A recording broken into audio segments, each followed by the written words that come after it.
Assalamualaikum warahmatullahi wabarakatuh. Halo teman-teman semuanya, selamat datang kembali di channel ini bersama saya, Sumantri S. Jadi, di kesempatan kali ini saya mau sharing tutorial di Django CRUD Updating Data, gitu ya. Nah, di pembahasan kali ini masih seputaran tentang create, read, update, dan delete. Dan minggu lalu kita sudah pernah membahas topik ini, tetapi dengan menggunakan deleting data, gitu ya. Nah, di video ini kita akan melakukan updating data, bagaimana merubah data itu kemudian dikirim ke database di luar dari admin panel. Oke, tanpa membuang waktu kita langsung aja menuju ke pembahasannya. Gas. Nah, di sini teman-teman ya. Jadi di sini ini merupakan kalau misalkan teman-teman yang sudah sampai ke di pembahasan ini ya, yaitu tentang updating data. Jadi ini merupakan lanjutan dari video yang sebelumnya, yaitu tentang deleting data. Oke, nanti teman-teman bisa download atau clone di komputer lokal teman-teman. Source code-nya sudah saya sertakan di GitHub saya, silahkan di clone di sana. Linknya saya sertakan di kolom deskripsi. Dan jangan lupa follow GitHub saya ya. Oke, menarik. Nah, sekarang kita akan melakukan updating data. Jadi kita harus membuat yang pertama dulu adalah di sini mungkin kita akan tambahkan satu buah aksi, yaitu edit ya, edit data dari kedua data yang ada di sini. Oke, teman-teman. Oke, jadi pertama, karena ini merupakan halaman indeks dari aplikasi pulang pergi, jadi kita ke indeks si aplikasinya. Coba kita lihat. Nah, di sini mungkin bisa kita tambahkan aja ya. Bentar, ini kita ganti menjadi aksi. Oke. Nah, di sini itu baru kita buat seperti ini ya. Dan ini karena belum punya link, jadi yang ini itu saya delete aja seperti itu. Dan kita ganti, hapus menjadi edit. Oke? Dan ini bukan lagi kelas BTN Danger, tetapi untuk warning aja ya. Jadi nanti background-nya warna kuning. Sip. Kita coba lihat perubahannya. Kalau misalkan saya roll di sini, tuh jadinya seperti ini. Gitu ya. Ini kita belum tahu model tabelnya seperti apa. Coba di sini, di table, itu kita tambahkan satu buah kelas, namanya table border ya. Seperti itu. Bordered. Nah, nanti kita tambahkan table bordered untuk kelas dari Bootstrap. Oke, kita save dan kita reload. Tuh, nanti akan jadinya seperti ini. Nah, kalau kita lihat di sini tuh kan ada border yang tidak nyampe ke edit sini, gitu ya. Kenapa? Karena untuk edit ini itu punya kolom tersendiri. Makanya untuk aksi di sini, itu kita jadikan atau kita merger untuk menggabungkan dua kolom itu menggunakan properti dari HTML, call span, tanda petik, 2, gitu ya. Untuk dua kolom. Kalau saya reload, tuh, maka akan menyatu. Cuma ini masih kurang keren aja, jadi di sini kita tambahkan lagi kelas. Kelasnya itu text, kita ambil dari Bootstrap, text center ya, untuk meratakan tengah di sini. Sip, cakep, seperti itu. Dan ini juga untuk kelas text centernya, kita samakan juga dengan yang ada di sini ya, di TD-nya di sini. Oke, di sini ya, mantap, seperti itu. Kenapa saya pasang kelas di situ? Kalau misalkan kita perbesar, dan kita reload, tuh, maka dia akan di posisi di tengah. Jadi lebih elegan gitu ya. Oke, ini sudah jadi untuk dari segi tampilannya. Nah, sekarang, kalau misalkan saya mau pilih klik edit di sini, itu jelas belum ada aksinya gitu ya. Kenapa? Karena memang kita belum ada link ke situ. Nah, sekarang, kita ke yang pertama dulu adalah ke URL dari si yang ada di punya si aplikasi di sini. Nah, di sini itu kan adanya masih delete ya. Jadi kita buat ini, kita duplikat aja. Nah, untuk delete di sini itu kita ganti menjadi update, dan name-nya di sini itu menjadi update juga, dan delete di sini untuk function-nya kita ganti jadi update. Oke, bahwa dan jelas bahwa ini merupakan link dari updating gitu. Nah, untuk parameter saya anggap sama saja supaya kita tidak melakukan perubahan, supaya kita tahu bahwa ini memiliki parameter yang sama tetapi dengan nama, linknya, dan name dari aplikasi itu yang berbeda gitu ya. Oke, dan kita bisa tahu bahwa ini adalah update dan ini adalah delete. Ini adalah create-nya.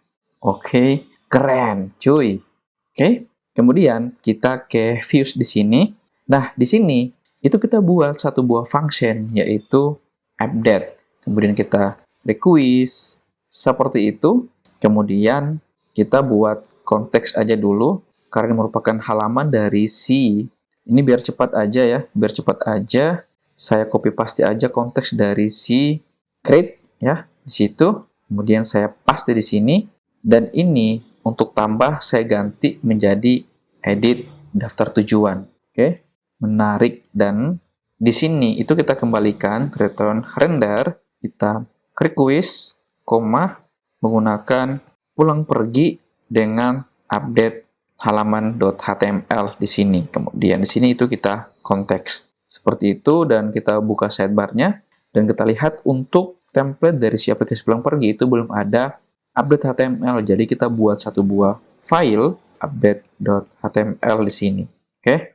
Nah, karena updating data itu kelakuannya hampir sama dengan create yang ada di sini, artinya untuk menggunakan form, maka dari ini kita copy aja dan masukkan ke dalam file update.html di sini.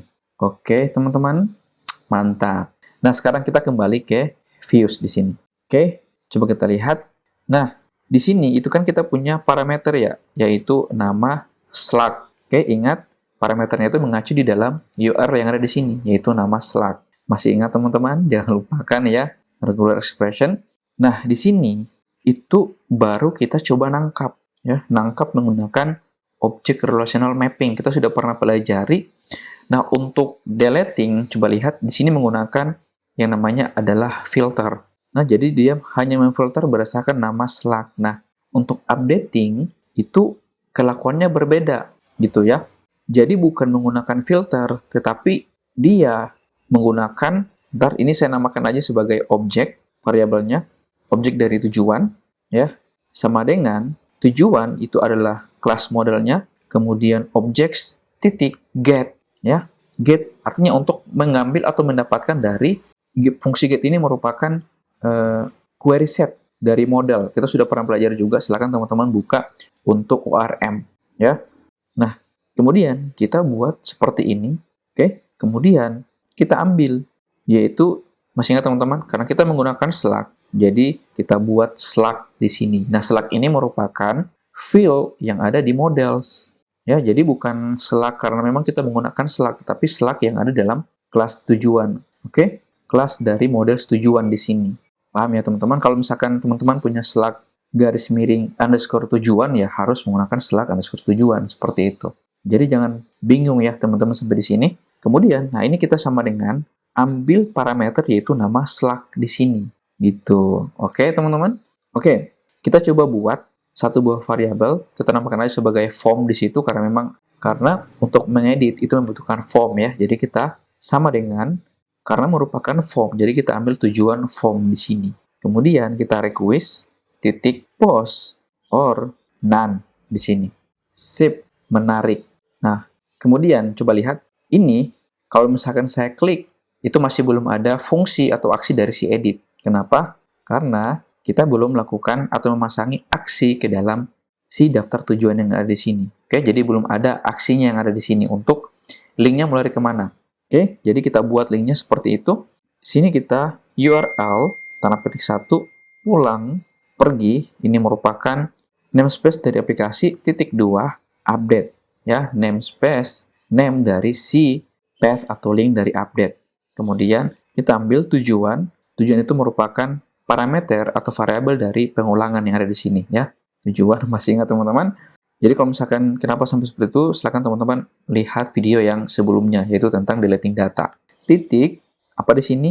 Slug. Oke, teman-teman? Mantap. Kalau misalkan saya save dan reload di sini itu tidak terjadi error. Kalau saya klik edit, misalkan saya mau edit si Yuni di sini ya dengan nama penumpangnya Yuni, nama pengemudinya adalah Pak Ijo. Tujuan, jalan ingin hidup bersamamu. Oke, saya edit. Tuh, belum ada, biasanya kalau kita melakukan edit perubahan data, data yang ada di sebelumnya tadi, itu seharusnya muncul di sini ya. Misalnya Yuni gitu ya. Kemudian si Paijo di situ ya. Artinya ada memang data yang semula, jadi kita tinggal memerlukan apakah kita nambah atau melakukan perubahan. Kenapa sampai ini tidak muncul? Kenapa? Karena kita kembali ke view sini.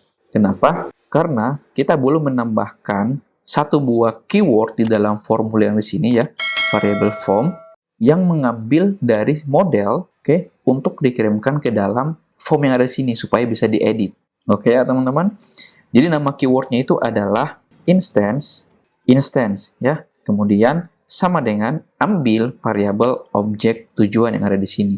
Oke, obj tujuan mengambil dari variabel yang ada di sini. Oke, paham ya teman-teman? Dan kalau misalkan ini kita lihat masih kosong ya, kalau saya reload tuh muncul gitu ya.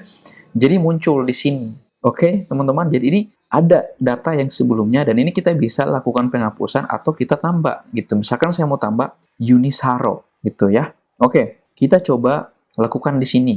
Jadi dengan model seperti ini, jadi kita bisa lakukan seperti ini ya. Ambil variabel dari form, kemudian save.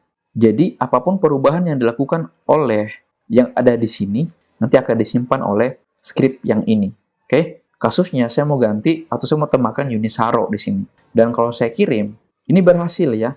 Ini berhasil karena berbeda dengan kasus deleting, kita belum pasangin redirect di sini. Oke, ya kita kembali ke daftar aplikasi pulang pergi. Tuh, jadinya berubah, jadinya Unisaro di sini, gitu ya. Dan kalau misalkan saya klik edit sekali lagi, nanti akan terjadi error. Akan terjadi error. Kenapa? Bahwa objek itu tidak memiliki atribut untuk melakukan cleaning data. Kenapa error seperti ini? Ingat, kita sudah pernah pelajari validasi form ya. Nah, ketika menggunakan perintah save di sini, itu dia akan melihat apakah form yang dimasukkan di sini itu sudah bersih, sudah di-cleaning data atau belum, gitu ya. Jika tidak, maka ini akan dinyatakan error. Nah, inilah salah satu kaitannya yang ada di create sini itu menggunakan CS Server Token ya, merupakan security-nya dari si Django itu sendiri. Oke ya, teman-teman. Nah, kalau sudah seperti ini, berarti kita harus validasi, nyatakan form ini sudah nyatakan valid, sehingga ini itu bisa dijalankan. Oke ya, teman-teman. Jangan pusing dulu, gitu. Nah, di sini itu kita bisa buat seperti ini. Jika request titik method itu sama dengan post, polanya hampir sama dengan add tujuan yang ada di sini. Ya, sama dengan post titik 2. Nah, ini itu form ini itu kita geser ke samping ya, untuk maju sedikit bahwa ini masih merupakan elemen dari si if yang ada di sini. Oke, seperti itu. Nah, kemudian di sini baru kita nyatakan ya, jika form itu sudah valid misalnya titik 2, maka dia akan jalankan yang ini. Silakan disimpan jika memang formnya itu sudah valid seperti ini. Oke, teman-teman. Kemudian di sini baru kita kembalikan redirect ke mana? Pulang pergi halaman indeks atau daftar tujuan seperti ini. Oke. Nah, kemudian di sini kita kembalikan lagi else, oke, form sama dengan tujuan form dalam kurung ambil si keyword argumen instance yang ada di sini kemudian sama dengan objek tujuan. Oke. Paham ya, teman-teman? Jadi kalau misalkan saya reload seharusnya muncul. Mantap. Oke. Nah, ini bukan kirim lagi, tetapi di sini itu kita ganti menjadi kirim perubahan. Oke. Supaya jelas bahwa tombol ini untuk mengirim perubahan. Gitu ya. Nah, ini kan Unisaro. Jadi untuk nama pengemudinya saya ganti menjadi BC misalnya. Kalau misalkan saya kirim perubahan, tuh jadinya BC di sini. Oke, teman-teman. Sekarang saya mau edit untuk Bejo. Untuk Bejo ini, B-nya saya ganti jadi huruf besar dan uni di sini. Begitupun juga dengan nama pengemudinya. Kalau saya kirim perubahan, tuh keren ya. Jadi untuk melakukan perubahan di dalam database itu sangat simpel ya ketika di Django. Kita tinggal menggunakan keyword argumen dari instance untuk mengambil data dari model, kemudian bisa dilakukan pengeditan yang ada di sini. Gitu ya, untuk menampilkan data seperti ini, supaya kita bisa lakukan pengeditan. Jadi polanya hampir sama dengan menambahkan data create, tetapi di sini tidak menggunakan keyword argumen dari si instance ini sendiri. Gitu ya. Nah, coba kita lihat perubahan yang ada di sini. Ini saya kirim perubahannya lagi. Misalnya, kita coba lakukan perubahan yang salah di sini ya. Kita ambil misalnya namanya Pak Ijo untuk nama penumpang. Jadi kalau misalkan di sini saya update garis miring Pak Ijo dan saya enter, maka does not exist untuk si Pak Ijo itu tidak ada dalam model tujuan. Oke, jadi dinyatakan error seperti ini. Kalau kita lihat untuk errornya seperti ini ya. Nah, sebenarnya ada satu buah paket yang disiapkan oleh shortcut ini sendiri gitu ya. namanya adalah get objects or 404 gitu. Nah, bagaimana menerapkan paket yang ada di sini? Itu sangat mudah gitu ya.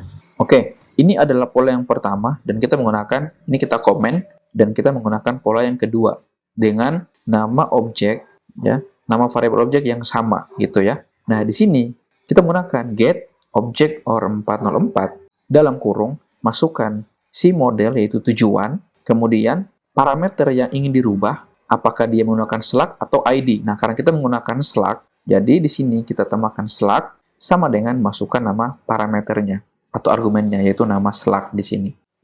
Oke, kita kembalikan lagi ke daftar sini. Kalau misalkan saya kembali ke daftar tujuan, itu tidak terjadi error. Begitupun juga dengan saya edit di sini. Itu tidak jadi error gitu ya.